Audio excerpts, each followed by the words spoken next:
ಆತ್ಮೀಯ H16 news ವೀಕ್ಷಕರೇ, ನಾನು ನಿಮ್ಮ MI ಅಥವಾ ಮಲ್ಲಪ್ಪ ಜೋತಾವರ್. ಆತ್ಮೀಯರೇ, ಈಗಾಗಲೇ ಗೌರಿ ಲಂಕೇಶ್ ಹೆಸರು ನೀವು ಮರ್ತಿರ್ಬೋದು ಅಂತ ಅನ್ನಿಸ್ತದೆ. ಒಬ್ಬ ಹೋರಾಟಗಾರ್ತಿ, ಸತ್ಯದ ಬೆನ್ನತ್ತಿ ಹುಡುಕಾಟ ಮಾಡುವಂಥ ಪತ್ರಕರ್ತೆ. ಅವ್ರ ತಂದೆ ನಿಮಗೆ ಗೊತ್ತದ, ಲಂಕೇಶ್ ಅವರು, ಅವ್ರ ಸಹೋದರ ಇಂದ್ರಜಿತ್ ಅವರು, ಇವತ್ತು ಕವಿತಾ ಅವರು ಇದ್ದಾರೆ.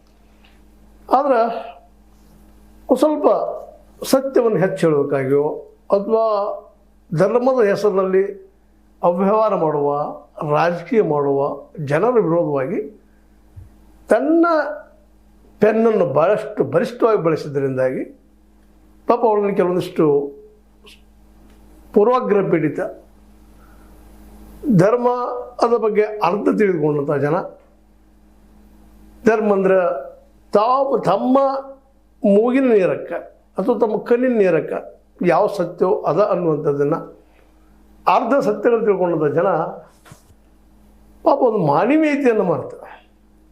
ಅವ್ರು ನಿಜವಾಗಿಯೂ ಗೌರಿ ಲಂಕೇಶ್ ಅವರನ್ನು ವೈಚಾರಿಕವಾಗಿ ಗೆದ್ದು ಮನಪರಿವರ್ತನೆ ಮಾಡಬೇಕಾಗಿತ್ತು ಅವರನ್ನು.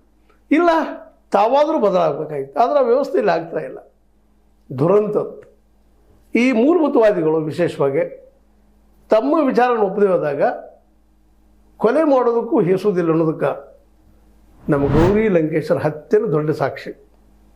ಅದಾಗಿ ಎಷ್ಟು ವರ್ಷಗಳದಪ್ಪ. ಈಗ ಸ್ವತಂತ್ರವಾದ ಮೀಡಿಯಾಗೆ ಬೇಕಾಗಿರುವುದು ಸ್ವತಂತ್ರ ಧ್ವನಿ. ಆ ಸ್ವತಂತ್ರ ಧ್ವನಿ ಉಳಿಸಲು ನೀವು ಮಾಡಬೇಕಾದದ್ದು ಇಷ್ಟೇ. ಅದೇನಪ್ಪಾ ಅಂತಂತಂದ್ರೆ, ನಿಮ್ಮ ಕೈಲಾದಷ್ಟು ಸಹಾಯ ಈ ಚಾನಲ್ಗೆ ಮಾಡಿ ಹಾಗೂ ನಿಮ್ಮ ಧ್ವನಿಯ